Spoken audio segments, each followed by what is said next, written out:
Good morning. If I have not had the opportunity to say hello to you this morning, my name is Johnny Burke. I have the wonderful joy, responsibility, job, whatever you want to call it, of being a co-lead pastor here along with my wife Chelsea, who is at home with our daughter Corey, nursing her bad toe this morning. And it's been an exciting week for us.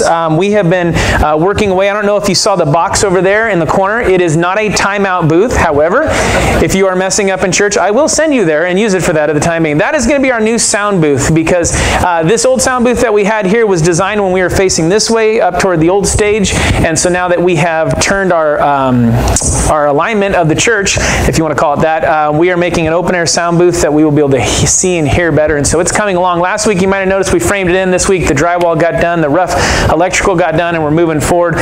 Should have that done by the end of August for sure. But just want to let you know, if you are ever looking for something to do, we're going to have some demolition type stuff coming, because we're going to have to take out parts of the ceiling to run all of our electrical from over here to over there, and then we're going to take out those two walls, and so that's going to be a fun day of like hammers and sledgehammers and breaking stuff. So if that interests you at all, I know hands going up right away, fill out one of those join our team cards that's right in front of you, and either leave it on your seat or give it to me after, and I'll let you know when we're doing that. And so that's going to be great. We're going to move our camera. Our camera's been setting up here, and if you don't know, we record all of our sermons, and so for the last few months it's been kind of an angled type of thing, which is catching all the people back there. So don't pick your noses or anything like that, or you'll be on camera.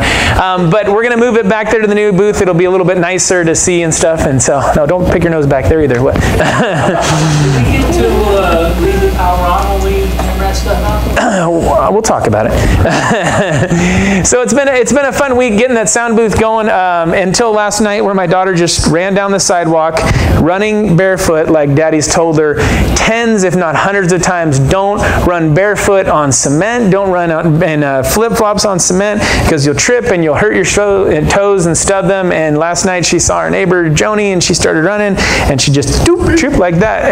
And she was like, "Oh!" And I was like, "You're okay." I looked down, and her foot was all red, and I was like, "Oh, let's go talk about this," because her nail came right off. So she is at home recovering with that. If you've ever had a toenail ripped off, you know the pain of that.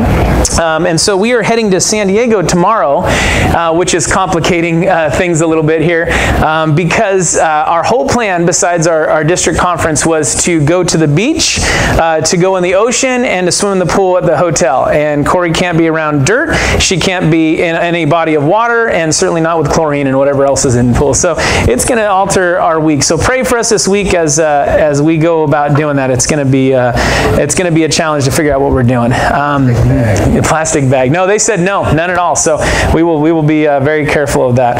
I love the guys in here. They're looking for solutions and stuff like that. By the way, guys, if your woman ever tells you she wants you to listen to something, don't provide answers. Don't fix the problem, just listen, okay? That's a completely different sermon for another time, but I've learned that recently. Year of the Bible. Year of the Bible. I have our Bible sitting over there on the table. You'll notice that the book marker is halfway through. I thought we were halfway through on July 1st because the 6 months of the year were done. I was informed this morning by someone who has done a great job of counting the number of pages that we are exactly halfway through today. So if you've been following along Year of the Bible, you are halfway through the Bible. Congratulations. If you have not been following along with us, jump on in. You still got a half a Bible to go, and it's going to be great. And so this week we were in mostly the book of Acts, 2 Kings, and 1 Chronicles. And so we're going to be talking about that. But there was a really exciting moment that happened for me this week that I just wanted to share to start off. It truly doesn't have a lot to do with our sermon, but I just had to share it with you. I'm still a boy toy geek from the 80s and 90s and 70s, and so I still collect. This is He-Man. I don't know if you know who He-Man is. He-Man was leader of the Masters of the Universe. He stood in front of Castle Grayskull. He would put up that sword and he'd say, "By the power of Grayskull, I have the power." And he would turn all super strong, and no one ever died, but they got hit with swords. It was great. It was a great kids show. This week, He-Man was in our Bible reading. Did anybody catch this? Oh, come on, people. He-Man was in our reading. Will you look with me at 1 Chronicles chapter 6, verses 32 through 33. This is really going to hit you worship leaders and singers out there. They ministered with music at the tabernacle until Solomon built the temple of the Lord in Jerusalem. They carried out their work following all the regulations handed handed down to them. These are the men who served along with their sons. He-Man, the musician, was from the clan of Kohath. He-Man was in the Bible this week. Now, it is 1 Chronicles 6, 32 through 33 there. It's in 33. Now, look, you might be like, look, I know how to speak language, and that's Haman. And I get it. But for a moment, I saw He-Man, and I got really excited. The Bible should excite us when we read through, but maybe, you know what, maybe you're like, wow, you know, I've heard these things from the Bible before and stuff, and that seems like fake news. It might be fake news. It might be. Is that really He-Man? I don't think it's the same one. It's Haman. Yeah. But you guys are killing me. I know what He-Man looks like. All right. Follow this, though. This week, if you were wondering about, is there like truth in the Bible? Can I believe what people tell me?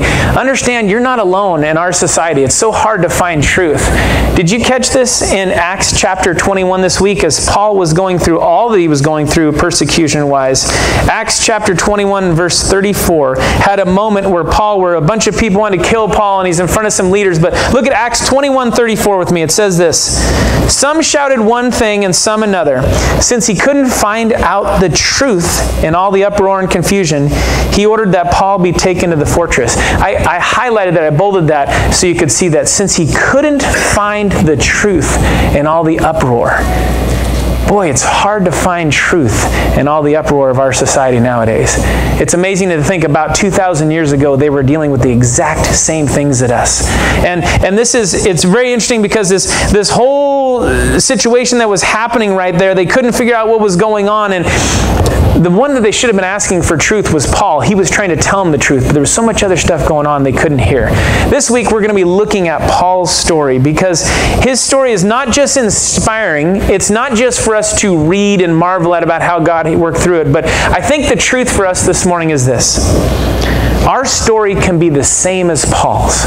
Our story can be the same as Paul's. And you might go, whoa, Paul the apostle? Paul the super apostle? Paul the one who went to the Gentiles? That guy? Yeah, that guy. Our story can be the same as Paul's.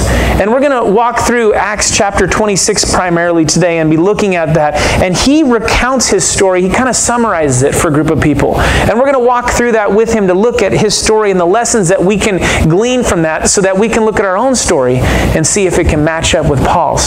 So let's look at that first. If we're going to look at Paul's story, let's learn some things. Let's see what we can look at and learn from Paul. And the first thing is this. We are all in the same situation. And this might strike you as, nah, you don't know me. Maybe I don't, but follow me here. Let's look at Acts chapter 26, verses 4 through 8. And like I said, we're primarily going to be in Acts chapter 26. We're going to walk most of the way through it this morning, and we're going to start at verse 4. Before this, just to give you a background, Paul is in front of a man named Agrippa and in front of a man named Festus. And he is basically on trial because the Jewish leaders have brought some charges against him. So this is what picks up here. Paul is speaking and addressing the audience that he is in front of. He says this: as the Jewish leaders are well aware, I was given a thorough Jewish training from my earliest childhood from my own people and in Jerusalem. If they would admit it, they know that I have been a member of the Pharisees, the strictest sect of our religion. Now I am on trial because of my hope in the fulfillment of God's promise made to our ancestors. In fact, that is why the 12 tribes of Israel zealously worship God night and day, and they share the same hope I have. Yet, Your Majesty, they accuse me for having this hope. Why does it seem incredible to any of you that God can raise the dead?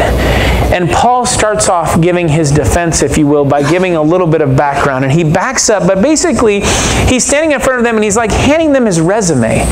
You ever gone for a job interview before and you hand somebody your resume and they look at it, and usually you want to highlight certain things of it? Well, he goes right into it. He says, here's my background.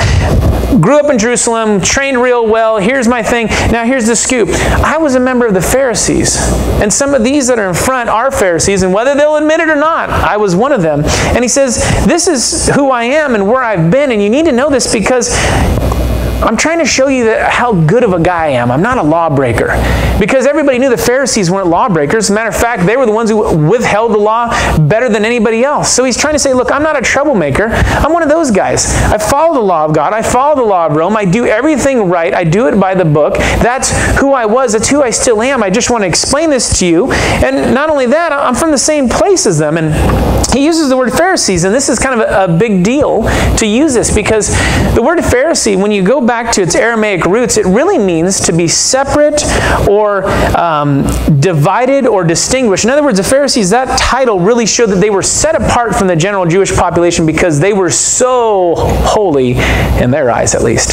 But they were so pious, they were so following the law that they were set apart. And so he's explained to them, look, I was one of these guys. You need to understand this like that. And so by actually referring to them, which is like this separate group, he's trying to take a separate group and show commonality. And he's trying to say, look, we're all from the same place. You guys are Pharisees. You're accusing me. We all came from Jerusalem. We learned. We're all in the same thing together. Don't you understand? I'm not something different. I'm not trying to do all these things. And he's trying to show that he's the same as them. And the thing about the Pharisees, they weren't just some political party. They were Jewish. They were Jews who were trying to withhold the law as best as they knew how. So he's trying to establish a point of commonality here. And he's trying to relate to them so that he can understand them. And then he goes like this. He says, well, here's the scoop. Don't you understand? They're just like me. They've got this hope. And this hope he's talking about is not like a hope that things are going to work out all right. It's this hope in the resurrection of the dead. It's this hope that the believers in God, the followers of God and the followers of His law at the time would rise with Him someday and be with Him in heaven eternal. The resurrection of the dead, their hope. And this was a common conversation. This is not something that is like very outlandish. Some of the groups didn't understand it exactly, but for the Pharisees, they were totally on board with this. And in regular conversation, we actually even see in the New Testament, there's a conversation that Jesus has with Martha one day. You may remember Martha's brother Lazarus died, and Jesus was close friends with him. And when he goes to see Lazarus after he's died, he has this conversation. It's in John chapter 11, verses 23 to 26. This is a conversation between Jesus and Martha after Lazarus has died. It says this here. Jesus told her, "Your brother will rise again." "Yes," Martha said, "he will rise when everyone else rises at the last day."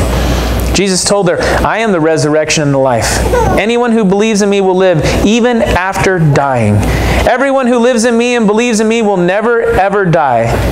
Do you believe this, Martha? And it's this conversation where it starts out with something that everybody understands. Hey, your brother's going to live again. And Martha goes, "I know that. We're all going to rise. We're going to be raised from the dead with God on the last day." And Jesus goes, "Well, there's a little bit more to that.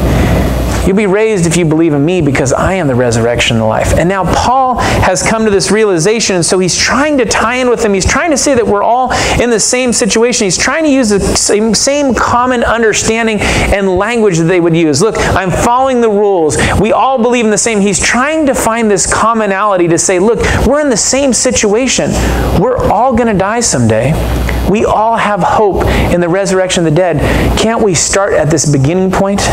And I think this is critical for us because if we want our story to be like Paul's, we've got to understand that we have to find commonality with people first. And in our society right now today, we are so divided. I shouldn't say nobody, I shouldn't use absolutes, but it seems like nobody really wants commonality. It seems like nobody wants to bridge the divide. It seems like all we want to do is identify by red states and blue states, and I'm pro this and you're con this, and I'm part of this group, and I'm in this ethnic group, and we don't get with your ethnic group, and people want to find lines to divide themselves. And I sure wish that we could just start with the same thing Paul did and say, no, we're all in the same situation. We're all flesh. We're all going to die. We all have a hope of being with God eternally. Let's start with that conversation, not starting with, well, I can't relate to you because you're this, because you voted that, because you did this. Let's start with hey, just this friendly conversation. You say to someone, hey, did you know you're going to die someday? Just start with that sometimes. See how it works out for you. Start out with that commonality because everybody knows it's true. And we're all in the same situation. We're on this earth for a certain amount of time that we don't know how long it's going to be. And we all have a hope to be with God someday. So let's start our conversation like Paul does and say, let's start there and realize we're all in the same gang. It's what we decide to do from here is really what defines us. So that's what Paul starts with. He says we're all in the same situation. That's the conversation that he starts with. It can be our story too, but we can learn a lot more from his story than just that. And so we continue on. The second thing as he's telling his story through Acts chapter 26 is this fact. Jesus will speak to us wherever we are at.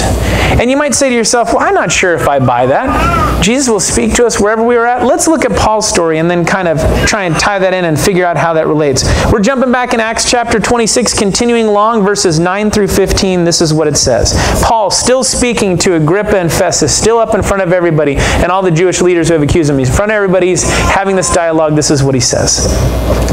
I used to believe that I ought to do everything I could to oppose the very name of Jesus the Nazarene. Indeed, I did just that in Jerusalem. Authorized by the leading priests, I caused many believers there to be sent to prison, and I cast my vote against them when they were condemned to death.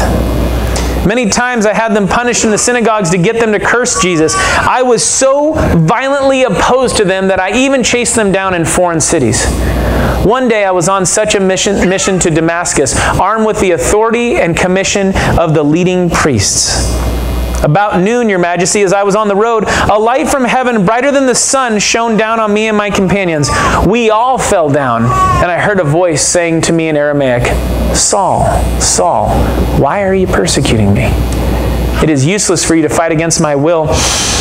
Who are you, Lord? I asked, and the Lord replied, I am Jesus, the one you are persecuting. This is Paul's conversion story, or the beginning of it. This is the moment where the one that he has been chasing after to persecute, or at least the followers of him, has now met him. And this is the moment where we see that Jesus is willing to speak to someone wherever they're at. Because understand this, Paul, we know him as Paul now, he was Saul then. He was Saul the Pharisee, the persecutor, the chaser down and stuff. And these are his own words. This isn't like when we read about, understand that this is the book of Acts. It was written by Luke. And when we read earlier in the book of Acts, and we first hear about Paul, it is Luke giving a description. This is Luke recording Paul's own words to describe himself. And he holds nothing back. He doesn't try and sugarcoat it. He doesn't try and make it sound like he was doing better than he really was. He says, no, this is who I was. I did everything I could to oppose Jesus. Everything. He said, I sent people to prison. That isn't so bad. Then it says, he condemned people to death by voting. See, he actually was part of the decision-making process where people lost their lives for following Jesus, and he admits it. He said, I was so violently opposed. Don't miss the words he's using there. He's not just saying, I was against this. I voted against it in the election. He says, no, I was so violently opposed. Have you ever been so violently opposed to something? Maybe when you were younger, I don't know. Maybe there's a point where you can think of where you were so mad, you were willing to get violent. He says that in front of this group of people. I was so violently opposed, I was going after them, and I couldn't get them all in Jerusalem, and they were fleeing everywhere, so I decided to go to Damascus. I was going to track them down, chase them down wherever they were, and get them. And that's when it happened. That's when he's on the road and Jesus appears to him. And in that moment, Jesus appears to him and just this great light shines down. And it says that it was a light that was brighter than the sun. What's brighter than the sun? The S-O-N, not the S-U-N. And they fall down, and Jesus appears, and he says, why are you persecuting me, Saul? And Saul says, what I would ask, who are you? Who are you, bright sun person who's blinded me? And Jesus says, I'm Jesus. I'm the one you've been chasing down. And Saul goes, whoa, and that's when everything begins to change. But understand this, at that moment, Saul wasn't on the road to Damascus to find out more about Jesus. He wasn't on the road to Damascus to find out more about the followers of the way at the time, which were the followers of Jesus. He didn't care who this Jesus was. He wanted those people dead or in prison or to turn against him. He was not for Jesus. He was 100% against Jesus. And yet, Jesus speaks to him right where he's at.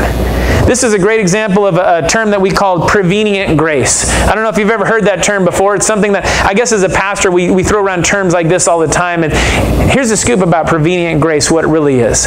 It's the love that God shows us before any action on our part. It's the very reason why you're sitting in a church today. Because at some point in your life, God started tugging on your heart before you started reaching for him. Maybe he did it through a friend or a family member. Maybe he did it through someone else. Maybe he did it through his word. I don't know how he did it. But I guarantee at some point in your life, there was an action on God's part before any action on your part. And if you're not sure that's true, I'll remind you what's hanging on our wall over there. That is a reminder of what prevenient grace is so much about. Because he gave his life on that cross and said, Father, forgive them for they don't know what they're doing. That's prevenient grace. That's the action of love on God's part before ours. That's what happened to Paul. So we're saying Jesus will speak to us wherever we're at. He couldn't have been more opposed to Jesus at that point, and yet Jesus came to him and spoke to him at that point. And you might say, well, that doesn't relate to me. I'm not that opposed to Jesus, or I haven't been that opposed, or maybe I was at some point. Well, there's some other guys we read about. I don't know if you caught this in our reading this week, but we read about 3 kings in a row. A grandfather, a father, and a son. We read about 3 guys named Manasseh, Ammon, and Josiah.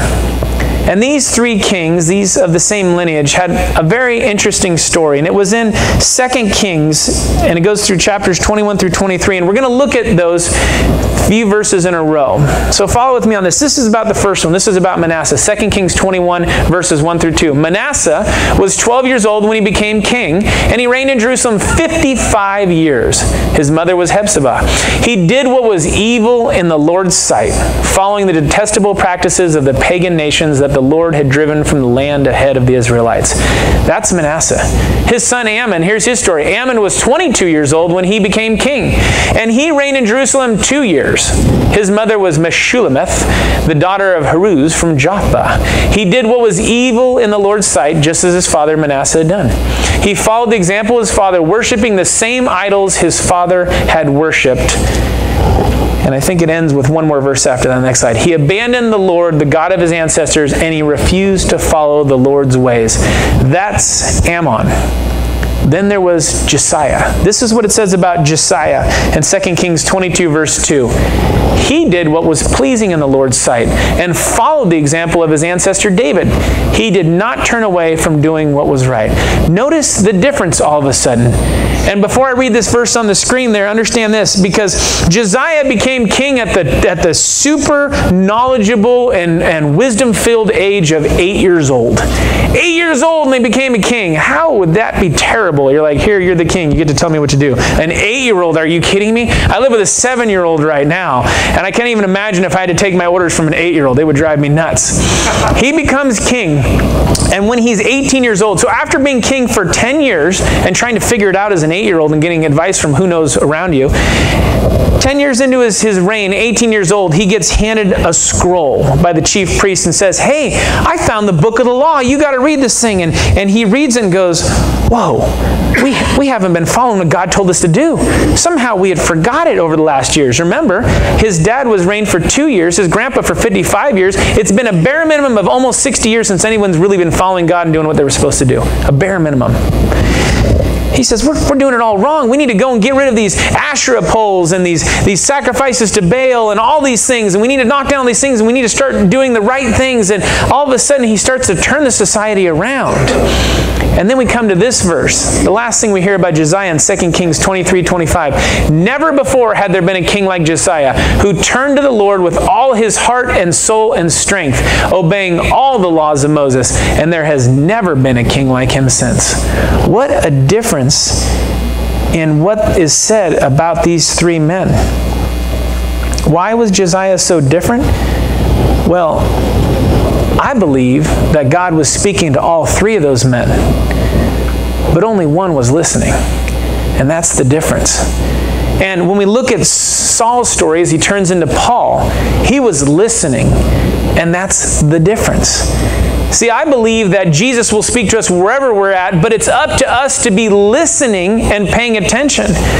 I don't believe that Jesus just picks and chooses and says, okay, all those people who hang out at 616 C Street, they're good with me. I'm picking those people. The other ones, I don't think that at all. I think you're hard-pressed to go through the Bible and see where God didn't speak to somebody in some way, shape, or form, whether himself directly or through a prophet or through somebody else or through his word or you name it. God shows himself to people.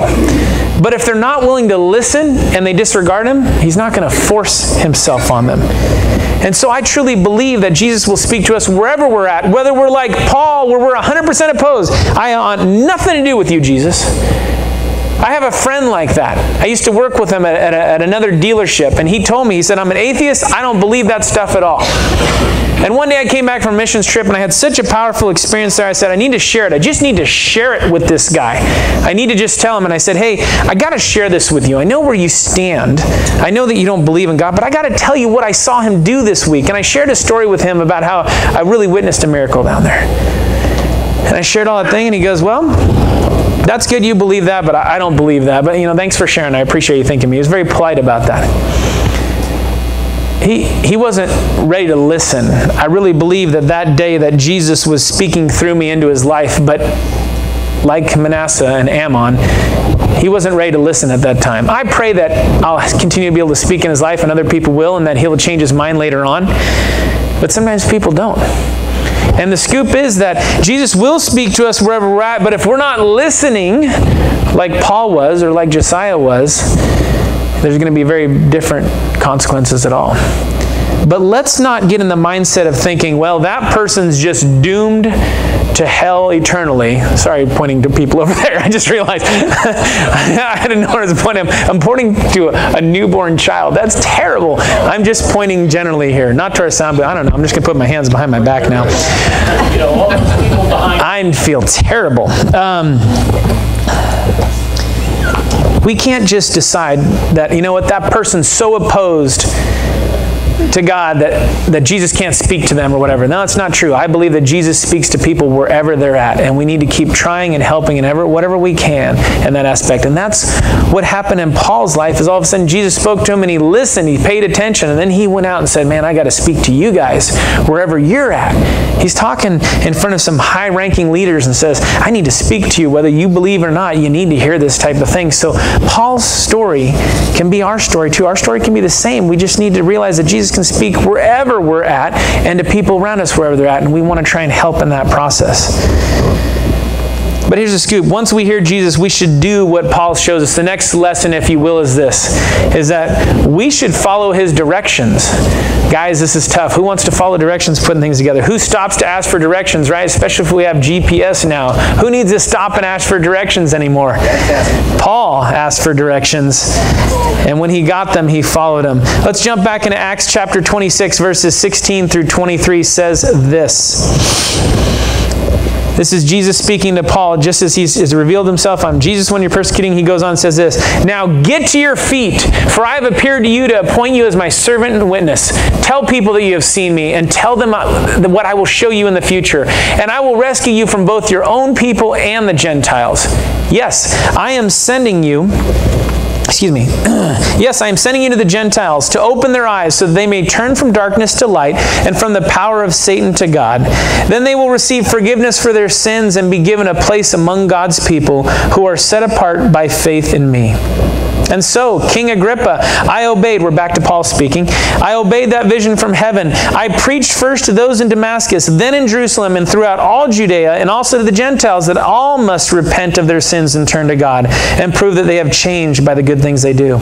Some Jews arrested me in the temple for preaching this, and they tried to kill me. But God has protected me right up to the present time, so I can testify to everyone, from the least to the greatest. I teach nothing except what the prophets and Moses said would happen, that the Messiah would suffer and be the first to rise from the dead, and in this way announce God's light to Jews and Gentiles alike. See, this part of the story, as Paul continues on, he says, okay, Jesus appeared to me, and then he gave me some directions, and I followed them. I did what he said to do. Because understand this, Paul, when he was on that road to Damascus, as they're going there to violently oppose those followers of Jesus, the bright light shines down, and it said that he and his companions fell down before it. And then Jesus says, get up, get on your feet. Understand this, Jesus was saying, it's time to go to work. You need to get up and go to work. And it is good that we fall on our face before God and we speak to Him and we pray. But there's a time where the rubber's got to hit the road, that we've got to get up and go out and be the hands and feet of Jesus. Those are the directions that are given to Paul. He says, get up on your feet and go to work, basically. And he says, you're to go and tell the world. Can you imagine what that must have been like for Paul? Are you serious? Tell the world? I'm like sitting in front of all these people and doing this one thing, tell the world. But Jesus says, hang on, I'm going to break it down a little bit to you. I'm going to send you to the Gentiles. That's what I'm going to do.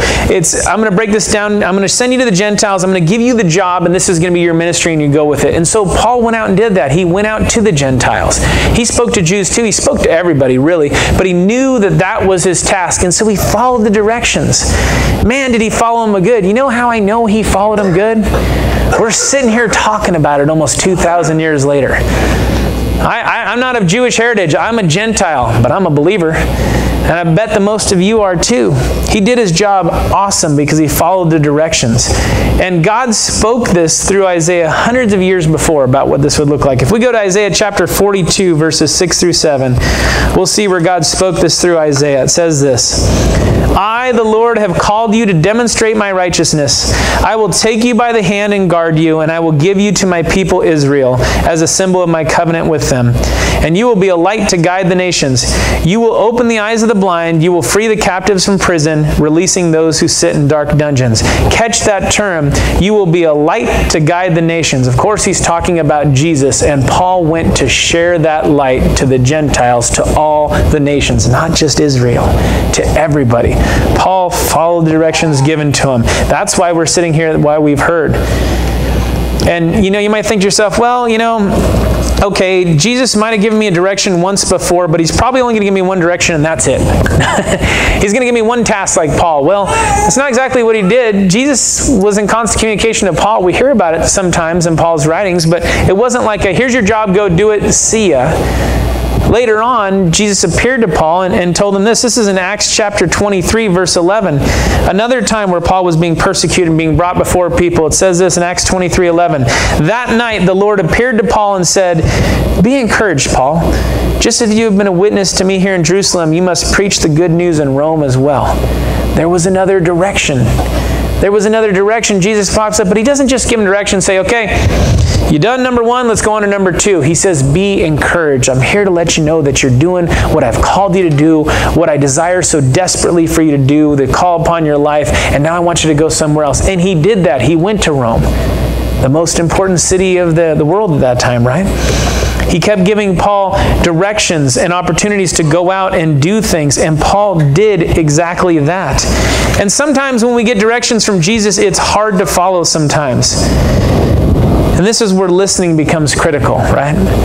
Sometimes we don't know what to do. Something presents itself to us and we're not sure if it's God or not. Should I do this thing? Should I not? And I remember a few years ago we had some really close friends that lived by us in Rockland, and we were all at the same church doing ministry together. We're a very close-knit, tight group. And one of our friends, he got a job offer to go down to Southern California to a place called Oxnard. And they really didn't want to go. They really didn't want to go. They didn't have any desire to go because it was like, we don't know anybody in Oxnard. We don't have any friends down there. This is where we want to be. This is our church. This is the ministry we're doing. We don't want to go. And so, but they knew it was a really great job opportunity. They were hurting a little bit financially at the time, but they wanted to make sure they were in God's will. And so his wife, who's a good friend of ours, she said, okay, we're going to pray on it. So she spent some serious time praying about it. She said, Lord, I'm looking for an answer. I'm going to open up your word. Will you show me something, God? And I don't know exactly what passage she found. I don't know that she ever told us, or she told us, I forgot, I'll admit it. But she turned open her Bible one day and she said, okay, Lord, I need some direction from you. And she turned open to a passage and it said, go south. It wasn't there. And Oxnard was clearly south. And so she knew right then in that very moment, okay, I need to go south. We need to go south. And they went down there obediently, and they really didn't want to go. We helped them move down there. They were not that excited about it. And what's really neat is that 9 months later, God brought them back up to Northern California in the same area that with all the same people they wanted to be with. But it really seemed like it was something where God was giving them an opportunity to stretch their faith and trust in Him. But they had to follow His directions. And when they said, okay, we need to know, is this it? What's your direction, Lord? Open the Bible, go south. Okay. And they did it. They followed it. Sometimes God will just tell you just to go south. Sometimes He'll tell you to go and preach to the world. Could be anywhere in between. But whatever it is, we should follow His directions, whatever He's given us, and follow the tasks ahead. That's what Paul did, and our story can be just like his. The biggest thing that Paul did, obviously bringing the news of Jesus to the Gentile, was the last thing we're going to look at this morning, is that we should do our best to help others believe. See, Paul made that his job and goal, not only to introduce people to Christ, but to help them grow in that faith. So we're going to finish up the great majority of Acts chapter 26. So we're going to come a couple verses shy, but this is what it says from verses 24 through 30. Suddenly Festus shouted, Paul, you are insane. Too much study has made you crazy. But Paul replied, I am not insane, most excellent Festus. What I am saying is the sober truth. And King Agrippa knows about these things. I speak boldly, for I am sure these events are all familiar to him, for they were not done in a corner. King Agrippa, do you believe the prophets? I know you do. Agrippa interrupted him. Do you think you can persuade me to become a Christian so quickly? Paul replied, whether quickly or not, I pray to God that both you and everyone here in this audience might become the same as I am, except for these chains. Then the king, the governor, Bernice, and all the others stood and left. That's the end of Paul's moment in front of those guys. That's the end of their conversation. And he would still continue to go on and be imprisoned and then make his way to Rome. But in that moment, the last chance he really has, and he didn't know when it was going to end, he's doing his best to help others believe. And he's in front of them, and they start off by saying, Paul, you crazy. Like the guy really says, you crazy? And he goes, no, I'm not. And you know why the guy is saying he's crazy? Because Paul's sitting there claiming that somebody rose from the dead, appeared to him, gave him special powers, and went to heaven. That does sound a little crazy until you realize it's God in the flesh. But at the moment he says, you're crazy. And Paul goes, no, I'm not. It hasn't been from studying. This is what I know. And then he shifts his attention and says, Agrippa knows what's going on here, but understand this. He says, look, I'm sincere. This is sober truth. And he says, I'm saying this boldly to you, and I can. And he knows why he can, because he knows where he's been and what he's been doing, and he knows everybody's seen of what's been happening. They've been seeing not just his words coming out of his mouth, but the actual things and the examples that he's been doing in the community and who he has become.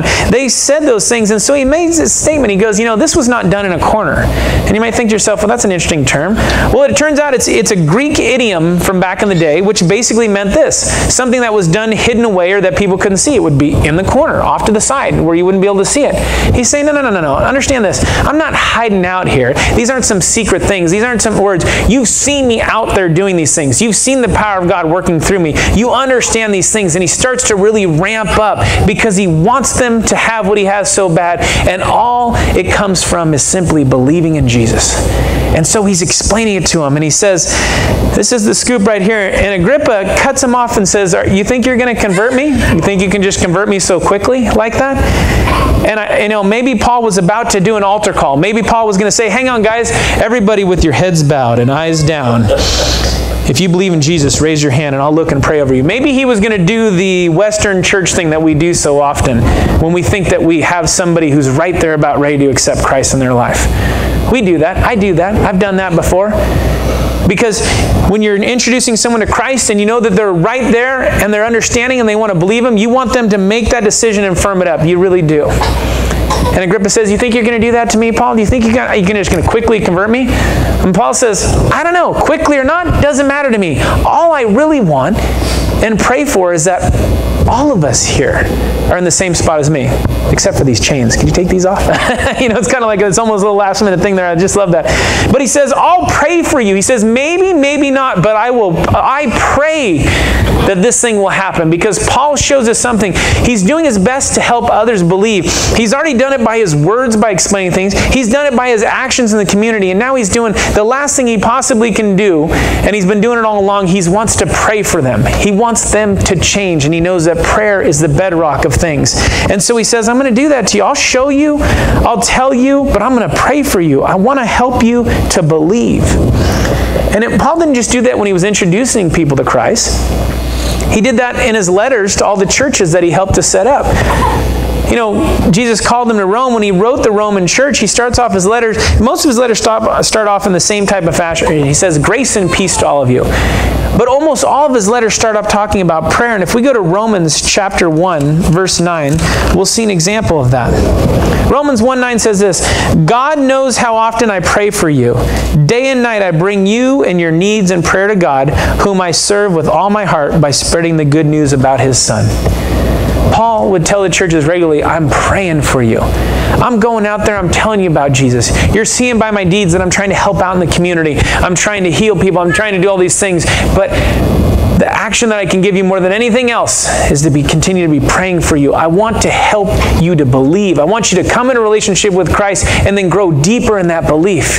He was always trying to help others believe, and that could be our story too.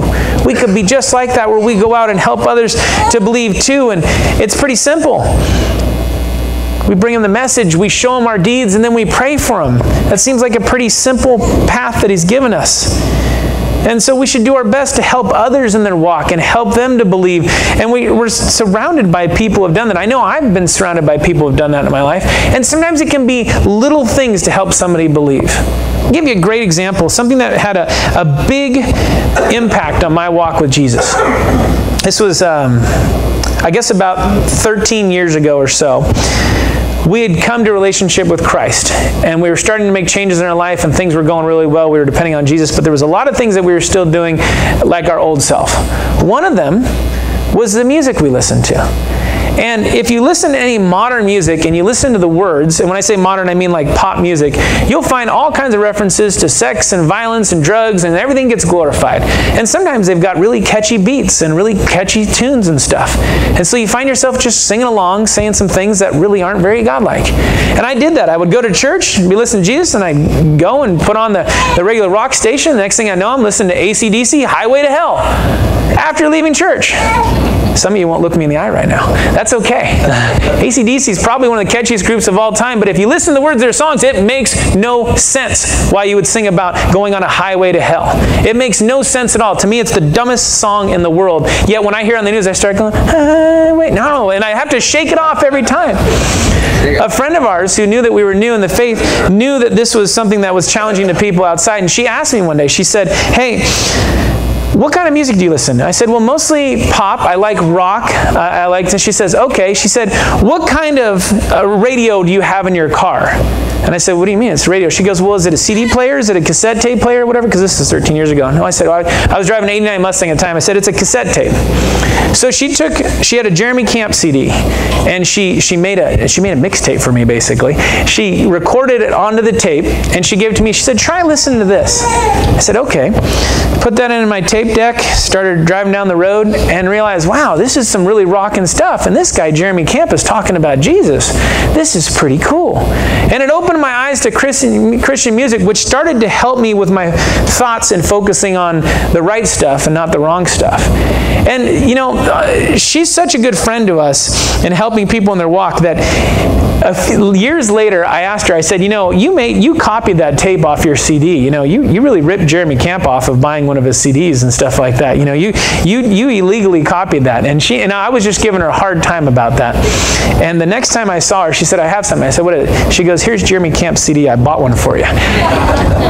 She knew even then that even though I was making a joke, that it wouldn't be right to be pirating music or something from someone else. And so because that might be a chance or a stumbling block in my walk, she wanted to make that right. She wasn't the one who introduced me to Christ.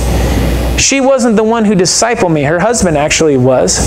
She wasn't the one who did a lot of things in my walk, but she gave me a tape of Jeremy Camp to listen to. I'm so thankful for that, I can't even tell you.